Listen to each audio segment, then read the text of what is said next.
Michael Hudson mengajar di Peking University di tahun 90-an di mana hampir semua politbiro adalah muridnya. Setelah itu, ide radikalnya dikembangkan oleh para muridnya dengan jauh lebih efektif ketimbang teorinya di awalnya. Apa yang dilakukan oleh Cina di awal mempraktekkan New Economic Model yang sangat anti-mainstream, di mana arus mainstream adalah ikut IMF. Mereka anti sekali. Yang mereka lakukan adalah permainan yang sangat cantik dengan menggunakan dua istilah halus pada awalnya, pada dua benda yang berbeda. Benda itu adalah apa? Uang. Mereka menyebut renminbi di dalam negeri dan yuan di luar negeri. Mereka menyebutnya. Padahal yang aslinya renminbi itu benar uang sendiri dan yuan adalah uang sendiri. Maksudnya begini, renminbi itu dicetak berdasarkan proyek, sementara yuan dicetak, diprint berdasarkan aturan IMF, yaitu ada dolar, surat berharga atau gold atau emas. Strategi membeli bond surat hutang negara Amerika oleh Cina adalah strategi pengelabuhan. Surat hutang tadi jadi kunci pentingnya kekuatan pengaruh. Kita akan bicarakan hal itu di chapter khusus lainnya. Kembali ke renminbi. Semua proyek yang dibangun adalah sektor produksi, penyedia kebutuhan pasar dunia.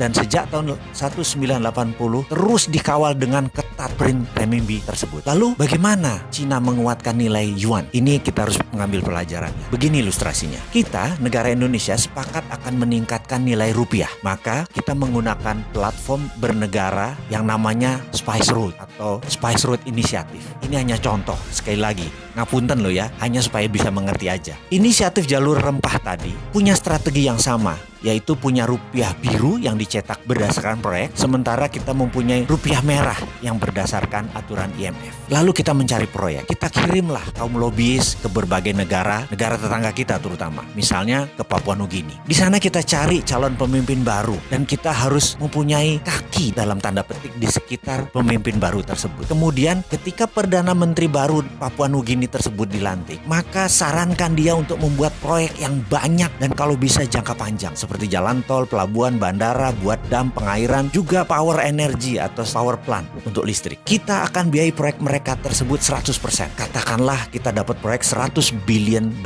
dari Papua Nugini. Lalu rupiah biru dicetak berdasarkan proyek Papua Nugini tersebut. Semuanya 100% kita berikan pekerjaan tersebut ke pabrik di Indonesia. Teknologi Indonesia, uang Indonesia, dan bahkan mengerjakannya harus 100% orang Indonesia di Papua Nugini. Begitu proyek itu jadi, kita tinggalkan mereka dan mereka mulai menyicil dolarnya ke kita. Setiap dolar masuk, maka rupiah biru senilai yang sama dulu mulai dibakar. Ini untuk menjaga inflasi. Dengan demikian, rupiah merah akan menguat cadangan dolarnya sehingga naiklah nilai mata uang rupiah. Lakukan itu di banyak negara. Kalau perlu 70 negara lain kita lakukan. Di Amerika Latin, di Timur Tengah, di Afrika kita lakukan. Sekali lagi, tentunya 10 tahun pertama sebelum kita ke luar negeri, ke Papua Nugini, kita harus membangun kekuatan dalam negeri dulu. Maka kita bangun gede-gedean pabrik di dalam negeri. Itulah ilustrasi apa yang dikerjakan Cina untuk yuannya. Dan saat ini setelah 40 tahun mereka mulai menyesuaikan renminbi ke yuan. Sekarang udah hampir sama. Dan sekarang renminbi yang yuan adalah 1:1.